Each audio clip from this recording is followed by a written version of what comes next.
টি-20 ক্রিকেটে বিশ্বের সেরা তারকাদের নিয়ে একাদশ গঠন করা সবসময় ক্রিকেট ভক্তদের কাছে আলোচনার বিষয়। এবার সে আলোচনায় নতুন মাত্রা যোগ করেছে পাকিস্তানের সাবেক অধিনায়ক বাবর আজম। সম্প্রতি একটি পডকাস্টে অংশ নিয়ে তিনি গড়ে তুলেছে নিজের পছন্দের সেরা টি-20 একাদশ। তবে তালিকাটি প্রকাশের পরে আলোচনার ঝড় উঠেছে, কারণ এই একাদশে নেই বিরাট কোহলি বা জাসপ্রীত বুমরার নাম। জালমি টিভির একটি পডকাস্টে অংশগ্রহণকালে বাবর আজম নিজের পছন্দের বিশ্ব একাদশ ঘোষণা করেন।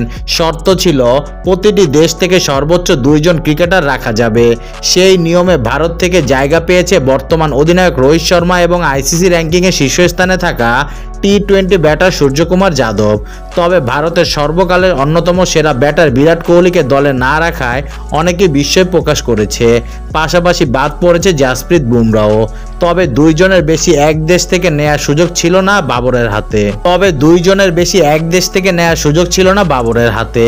নিজ দেশে খেলোয়াড়দের মধ্যে থেকে বাবর বেছে নিয়েছে 2 ব্যাটারকে, মোহাম্মদ রিজওয়ান ও ফকর জামান। রিজওয়ানকে ইনিংসের শুরুতে রোহিতের সঙ্গী হিসেবে রাখা হয়েছে, আর 3 নম্বরে খেলবেন ফকর।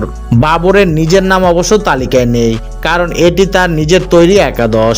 ইংল্যান্ড থেকে দলে আছে বিধ্বংসী উইকেটকিপার ব্যাটার জস বাটলার ও পেসার মার্ক রুড। দক্ষিণ আফ্রিকা থেকে রয়েছে মিডল অর্ডারে শক্তি বাড়ানো ডেভিড মিলার এবং অলরাউন্ডার মার্কো ইয়েসেন। আফগানিস্তান থেকে জায়গা পেয়েছে টি-20 ক্রিকেটের অন্যতম সেরা স্পিনার রশিদ খান। অস্ট্রেলিয়ার প্রতিনিধিত্ব করছে 2 পেসার প্যাট কামিন্স ও মিচেল স্টার্ক, যারা আন্তর্জাতিক ক্রিকেটে নিজেদের ক্লাস প্রমাণ করেছেন বরাবর।